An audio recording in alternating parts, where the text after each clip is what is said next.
Hey, Tommy Sapp here with Guardians Corner. Today I'm meeting with Andy Hutchins. Andy is the safety director at the North Boulevard Church of Christ up in Murfreesboro, Tennessee.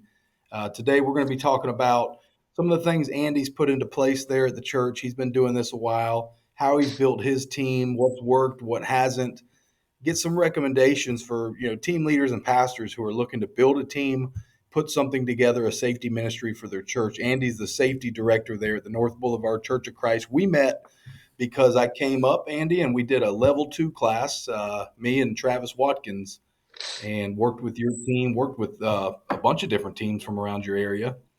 And so I'm glad to have you on today on Guardians Corner. Hopefully, some of the stuff that we talk about is can add some value to other churches and other safety ministries, and really strengthen up the security of our church. Because as you've seen recently, we've had I can't even count how many shootings we've had. There's been several, and there's a lot of things that happen in the church that you don't see on the news. And we're going to talk about a specific incident that you had here recently and some of the lessons learned from that. And so, Andy, what is your background and how did you become the director of safety and security at the North Boulevard Church of Christ? Well, I've been at this church for 35 years. Part of the security team for about 8 years. I was assistant director for 2.5 years, and I took over about 6 months ago.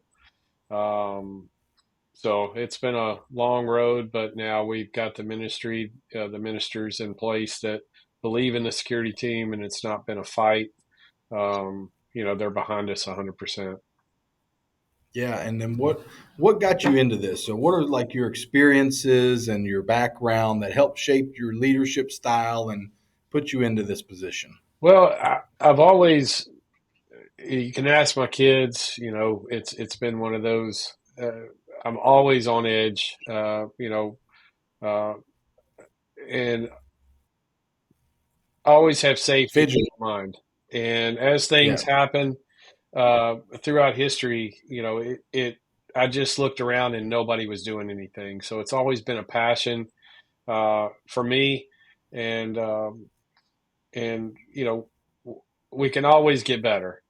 And the world is changing, and it's a shame that we can't keep our doors open. When I first started here at this church, our front doors were always open. You could come sit in the sanctuary at any time of the day. You can't do that anymore. But you surround yourself with a good group of people that truly believe, and we're all on the same page. And we're here to protect, and that's what God has called me to do. Yeah, and speaking of doors, man, your church has a lot of doors, I and think the what count's an 96 doors, exterior doors. yeah, yeah, what So, an amazing church though. When we came for that level 2 class, I was just it was awesome. You guys have such an amazing facility, but also a really good staff. The security guys that were at that training were top notch. And yeah, really, from what's cool is all the churches that came, we continue to work with them. We're doing some classes down yeah, the road at the Baptist Church. We've got one at the Family Worship Center, I believe is the name of it, coming up. We've got two classes going on one day yeah, out there. Uh, and yeah. so, really, It's just a culture of fantastic. We have a good community here yeah, in Protectors. We really do. You're kind of the local celebrity, you and Travis, and yeah, um, and we've all learned a lot, and we continue to learn from each other. I'm in contact with the other churches that we've trained with. We've all become friends. We hope to train more together. So it's fantastic. It's been a yeah. very good experience. And I love it. You guys are just a couple hours away from me, and I've really enjoyed coming to Murfreesboro and such a nice area. I just drove through there. I had a training out in Missouri last weekend, and so drove right through Nashville and the Murfreesboro area, and we're looking forward to coming back. But so I've been to your church, I've seen it, but tell everybody who's listening just a little bit about your church. The size, the congregation, the culture there. How big is your safety team? And so tell us a little bit Yeah, about your church, But also tell us a little bit about your team and what you Yeah, guys are doing to keep things. absolutely. Our church is roughly 100,000 square feet. We have about 2,500 between two services and online, and then we have a satellite campus across town. They have their own security team over there. I help out with training and whatever they need. And if we have events, we'll help each other. But um, you know, uh, so me, it's probably one of the largest Church of Christ churches. Church of Christ is not known for a mega church by any standards, um, Right. but you know, our members truly believe in our mission as well. It's taken a long time for that, but when they see us, they always are very appreciative, and they respect the doors being locked, and they're not used to that. It's taken several years to get them used to that, but um, it's fantastic. It's a great church, great culture. Um, Still no music. We don't have music and a concert during service, but I'm used to that. As far as security team, we have 25 active on the roster, and then I break that down. We have about 10 or 11 that are consistent here every Sunday. Uh, Several are here from 6 a.m. They come in and clear the building, and then they don't leave until 12. So they're here Yeah. for 5 or 6 hours every Sunday, and then the same guys are here on Wednesday nights. And I've got several guys. We have security members here uh, Sunday through Thursday. Friday and Saturday, unless we have an event, are the only time we don't have somebody paid here. Um, with our Mother's Day out programs, today we have 500 people in the building with a Bible fellowship study group. It's all women. There's like 500 plus kids. So, um, but we have a good 10 or 11 that are here consistently, that are here at the trainings.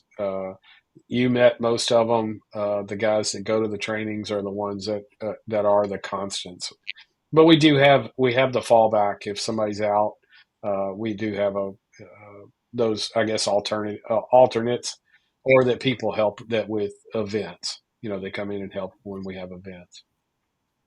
You got some characters on your team. I know that. And Unfortunately, I know that too, and yeah, they're well, good, and we try to have a good time, but we try to get our job yeah, done, but yeah. have a good time doing it. That's something I do in my classes. Is I know we're talking about, and I've got some bad reviews on this before in the past, and I don't really care. Is we're talking about a serious subject. It's something we're all concerned about. Whether you go to church or you're part of a safety team, an active shooter is not something to laugh about. But I've always believed that when you train, you get together and you're there to work, you're there to put in time. Most of these people are volunteers. You can have fun while training on a serious subject, and but that's gotten me in trouble over the years. Um, Born and raised in the Church of Christ, by the way, and so I'm very familiar. Went to the Church of Christ. Shout out to Melrose, Florida, where I'm from, small town out near Gainesville, Florida. And the Church of Christ there was about, on a Sunday, 15 people. I also went to the Keystone Heights East, and it was double the size. So we had like 30. It was the big one in town. And so when I came and showed up at your church to do this training, I was like, man, I'm in the wrong place. This is not what I pictured when I thought of Church of Christ. I mean, this place is amazing. So, what's something what's something that you're really proud of with your team and what you've put together since you've taken over, or just since you've worked with this security Well, team? the commitment and the culture again. These guys are volunteers. The guys that serve throughout the week at our different programs, that they do get paid, but on Sunday mornings, Wednesday nights, these guys aren't getting paid. They volunteer Yeah, their time. They don't. We try to let them, if they want a Sunday to sit. We don't make them do anything. They just care, and that's a culture that we've built together. I don't take any credit for that. these guys are protectors. Even if they don't carry a firearm, they just have eyes, and these guys know what they're doing. They know what their assignment is when they come in on Sunday, and they have taken complete ownership in that assignment. We have uh, certain doors that are open. The same guys goes to those same doors. They know the same people that's coming in those doors. They can pick out the anomalies in a heartbeat, um, and that's what I'm proud of. I don't feel like I'm babysitting. And if I'm not here, if I'm out of town, I know it's going to be taken care of. I've got two guys that are. I mean, I could really task it with any person on the team to be the lead for the day if need be. If I was out of town, or if I were to go over to our other campus and work for a Sunday, I know it's going to be taken care of, and that's what I'm proud of. It's we are grown ups, but we have a good time. But I know at the end of the day, it's going to be taken care of. Well, and I know you're a very humble guy and you won't talk about yourself or pat No, yourself on the back, but when I hear that, that's a testament to your leadership, to be able to have, to be able to leave, to disappear, and know that it's taken care of. absolutely. That to me is kind of a good leader. And so, some real world things I want to talk about. So, we've had the Michigan Hmm. incident where the guy drove his truck into the service, and then began shooting parishioners there. We had the Catholic school shooting where the guy was across the street shooting into the church, shooting into the school building. We had the Charlie Kirk assassination. A lot of violence lately on the church and on Christianity. I mean, if you see what's going on over in Nigeria, there's Christians being executed there. It's in the Bible, right? We talk, there's a lot about um, Christians being persecuted, and we're seeing that in real time. So, has there been an active shooter incident over the past 10 years that has really impacted you personally and shaped your team and shaped what you do? Does one come to mind?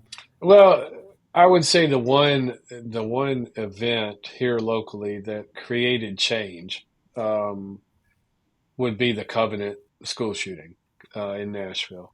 Um, Yeah, uh, it's not necessarily a church during church service, but it was during school, and as a Christian school, we have something similar here, so it really hit home. So when that happened, we immediately got ballistic glass film.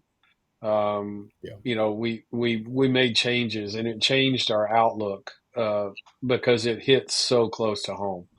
We yeah, have members that had family members that were there that day. Um, you know, but everything, you try to learn from every event. And okay, now what? And or what if? And then now what? What if it happened here? What would we do? How would we yeah, react? Well, we have a plan. I mean, pretty much, but you rarely never know how you're going to react. And and sure, um, and you try to get as much education from these events as you possibly can, um, yeah, and evolve with what you do see, and that's what we continuously do. There's things that we're changing every week.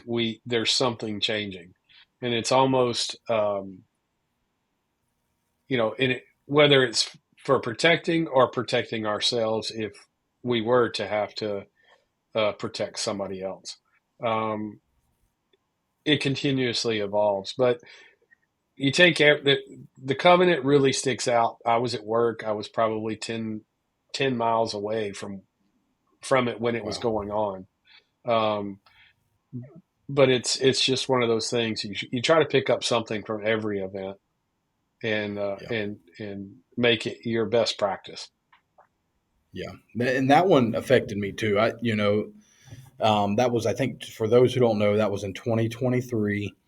This was, I believe, she was 23 years old, former student there. She was a biological female, but she now identified as a male. She shot her way through the front doors, which were glass, shot her way through, was able to climb through. And then I just talked about this the other day, so I don't want to get the times wrong, but I want to say it was around 17 minutes Mm-hmm. or 14, but between the time the first 911 call came in to the time that she was engaged and shot and killed by law enforcement, and that's an eternity, right? And that reminds me of, so our thoughts and prayers are with those victims. There was 3 9-year olds and 3 staff Mm-hmm. members who lost their lives that day, and then a lot of people injured as well. So that's an eternity for somebody armed with 2 rifles and a handgun to just be able to just walk through. And thank God that they had some really good lockdown procedures and they had practiced those, because I think there would have been a lot more lives lost in that incident had that not been the case. Absolutely. But that reminds me of, um, do you remember the Sutherland Springs shooting? This has been Yeah. probably close to 10 years ago. Um, 26 people killed. They had no safety team. Same thing with the Covenant School, is they did not have a, armed security on staff. And I think, and that's my mission, is we got to get, armed or unarmed, we got to have people that are trained to stop somebody from coming in and taking lives. We have some type of barricade, procedures, lockdown, and that's starting to happen. We're seeing that. One thing you said earlier, or we've talked about before, was um, parishioners and congregation members, I think, are at a place now where they want to see a safety team. Uh, Absolutely. it didn't used to be like 100%. that. Yeah. We just to not to go down a rabbit hole, but we have a gentleman that sits in our. We have 2 services on Sunday, and in between those services, we have class.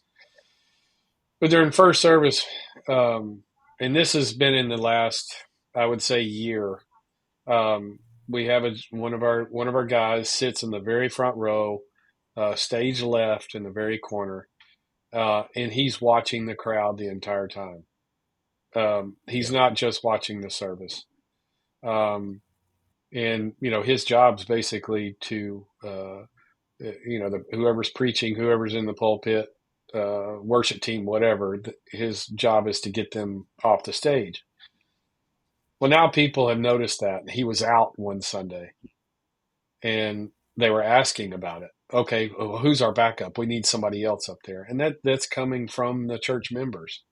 They've got that Mm. comfort now that they know somebody's there. But we have other people in the auditorium as well, but they don't feel it. They don't feel noticed. I guess with this gentleman, he's constantly scanning the crowd, looking back. He's not looking forward.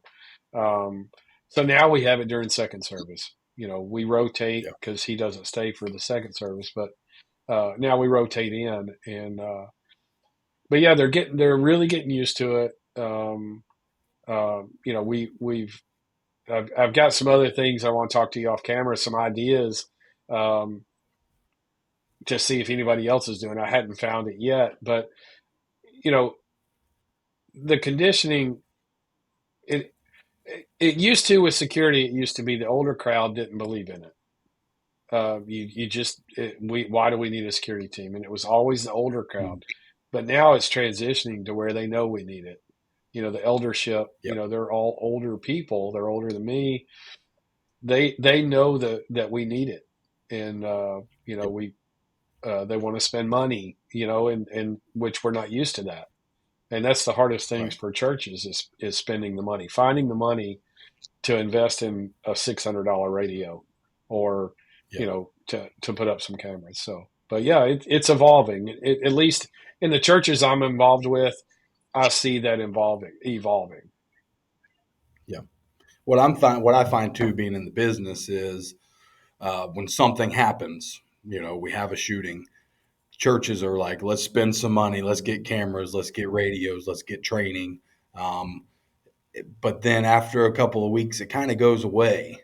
And what I Yep. try to convince leaders is, it's not gone away. It's going to happen again somewhere. Right. And not just that, we got to train for. de-escalation, or if somebody falls out, Absolutely. and how do we save that person, medical or missing child. And so um, we try to convince them to do that ongoing training. That's why we started a lot of these online classes, because of course the church can't bring in an outside company to train them all the time, and we can't get a bunch of volunteers together all the time. Everybody's Right. busy, they got their own jobs. But some online programs to bring some awareness, to bring some actual skills, seems to be working pretty well with the way that everything's structured right now. Um, so we'll start to wrap up, but I want to ask you. So we talked about some incidents that have happened, mainly active shooter incidents. But you guys had an incident at your church recently, and so I'd like for you to just tell us about that and what you guys did to handle that situation. Yeah, yeah, and touching on that, like you just said, 90% of what we do is either going to be a medical, or somebody falls out, somebody trips and falls, that type stuff, um, and then de-escalation. That's huge. That's one thing I want to focus on in 26 is really focus on that de-escalation. Uh, we've had several incidences here, and I kind of changed it up on you. I was telling Zane that uh, I was going to change the story, and I want to do something because people can relate to this. The other story I was talking about, it's hard to relate to. This one, we had a 22-year-old church member, female church member, met a guy online. They He took it as more of a relationship than she did. Well, he was from Lexington, Kentucky. Ended up driving here. I think it's 2.5 hours on a Sunday morning, and she chickened out and didn't want to meet with him. So we didn't have any information. We just knew from her that he was coming. Well, he did show up. We were able to kind of pick him out, um, and we were able to. And what we did was kill him with kindness. I mean, you're big on that. Is killing them with kindness and let them know that they're here, but do what God wants you to do too. Maybe you can reach out.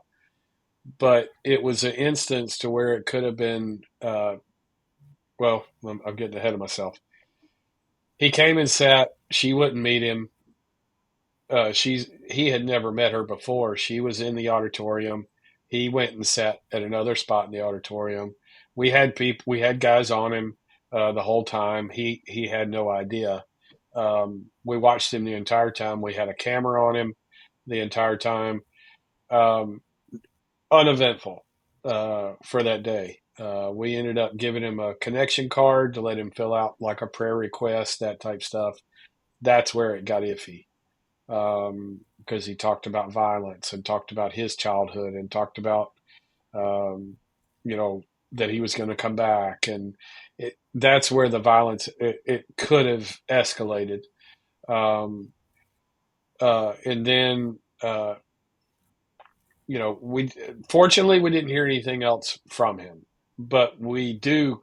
This was been 8 to 10 months ago. We still have his. We have a bulletin board here in our office. His picture's still up there. That way, when you come in, you're always refreshed of them. We have 4 or 5 up there right now of faces, just their face. And then Yeah. behind it, you can look at what happened and get that reminder of why you need to be watching out for this person.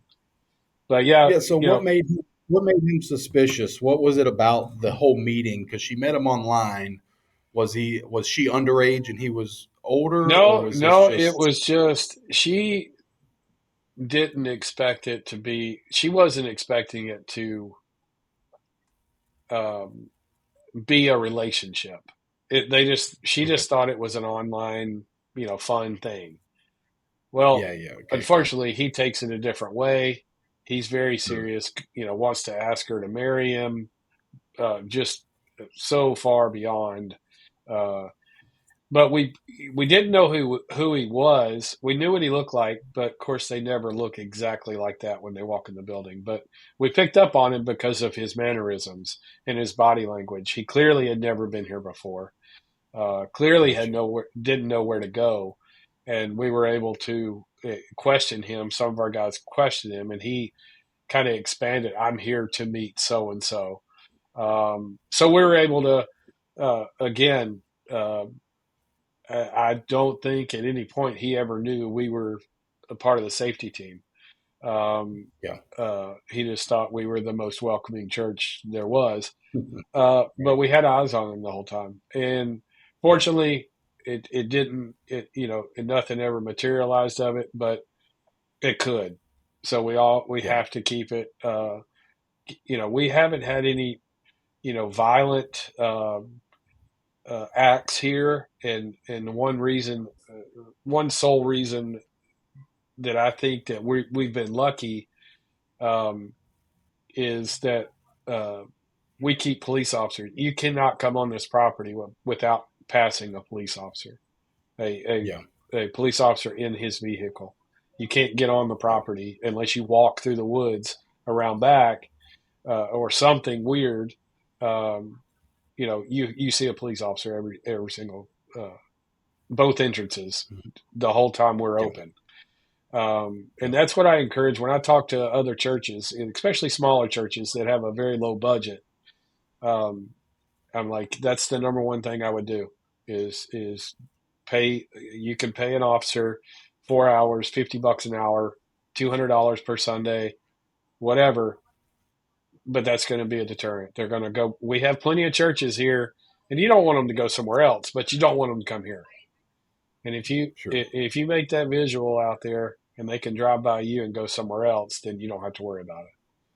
But Yeah. luckily, all of our churches have that same presence. You come down this stretch of road on a Sunday morning, you're going to see, 10 police officers. So Yeah. sorry, I Awesome. didn't mean Yeah. to So, I get mean, off the no, it's perfect. track. I think it's great you guys engaged this guy. You got some dialogue going. I like to kill him with kindness. It reminds me of the movie Roadhouse when Patrick Swayze tells his people, "Be nice," and they say, "Well, what if they say this?" Well, continue to be nice and just be Right. nice until you don't have to be nice anymore. That's And right. so that no reason to go from here to here that quick. There's a lot of steps in between, and so 100%. I know you do a great job of that. So, last question is a new team. So, I get this a lot. We got a pastor or a team leader that's like, I'm just putting something together. It's the pastor's like, I don't even know where to start. Or the team leader is, my pastor told me I need to put a team together. What is some advice you give somebody putting a new team together? What are some minimum things they need to do, or what are a couple little tips that you could give to that person? Policy and procedure, and make it a group effort. Bring in experience, pay for, for you, Travis is here locally. I encourage people to even hire him to come in. Um, but bring experience in. There's a lot of people that will volunteer their experience. I know I would. In a heartbeat. If you're wanting to start a security, I don't have the answers for everything, but I have people like you in my life, and Travis, and you know, so many other different people that I can reach out to and get answers if need be. I don't have all the answers. Um, Yeah. but ask for help. Don't try to do it all on your own. You can't. You just can't, uh, because you're never going, especially starting out a new team. You can get cameras. Our camera system we use here is not earth shattering. It's great, but you could get a.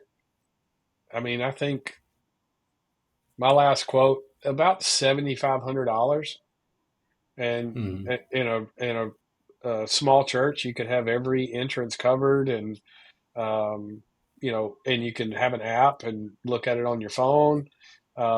Radios.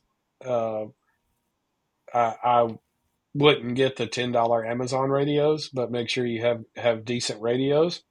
Um, Mhm.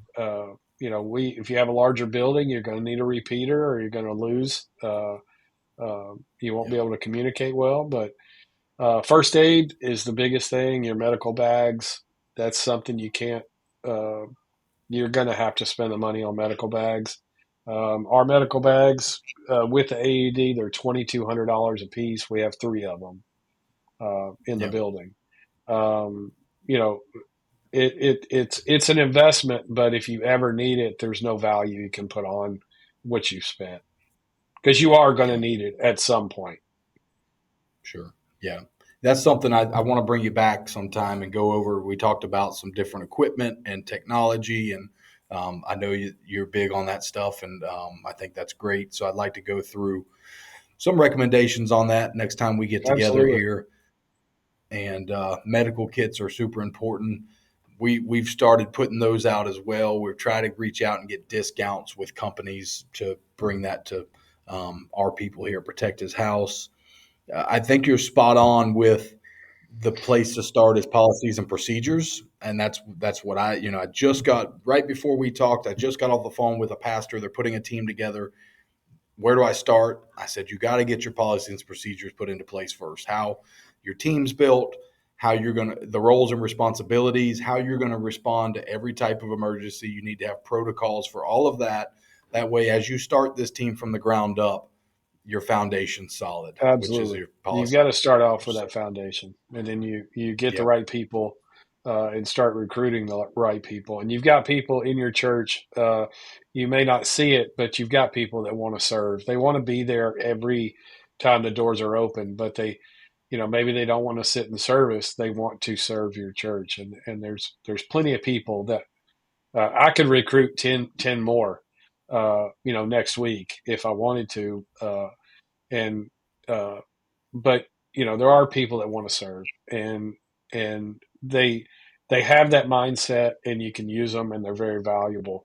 And it and always reach out for help. yeah. Well, you got my number. That's what I try to build here at Protect His House. Is anybody I work with, I'm not trying to sell you anything. Just if you got a question or something, call me. A concern, let's talk about it, or just a suggestion. We bounced a lot of stuff off of each other, Hundred Andy. percent, 100%. No, it's That been very valuable. You've been a key in growing this and growing confidence in what we're doing. We do have some law enforcement. We got current law enforcement and a reserve deputy on our safety team, and it's fantastic. The other church I work for, they're all law enforcement. They're either on duty or off duty, and most of them are current or just recently retired. Um, and there's something to be said about both of those. You learn things. You learn how to talk to people from law enforcement, um, but you also, uh, with not having non-law enforcement, you learn how to talk to people as well. So there's a happy medium. But with the experience in you know, if you're trying to start a security team and want to build a team, go visit a church the same size that already has a team in place. You don't have to that's do good. everything that they do. Everybody's going to be different. Our SOPs are different than the church right down the street. By far, there's no, there's a template there's plenty of templates out there, but it's never going to be the same. And you got to cater it to each building. So That's awesome. Well, Andy, I appreciate you coming on, spending this time with me, I and we'll appreciate do you. it again. Looking forward to training with you again up in I'll Murfreesboro. see you on November 15th at Family Awesome. Worship Center. Awesome. Good deal. All right. Well, Guardians Corner, thanks for tuning in. Listen, if you are a pastor, if you're a team leader, or just somebody with a story that could add value to all the other listeners here on Guardians Corner, reach out to me through our website or just email me directly. It's tommy.sap@phhtraining.com. I'd love to have you on the show, and we will see you next time.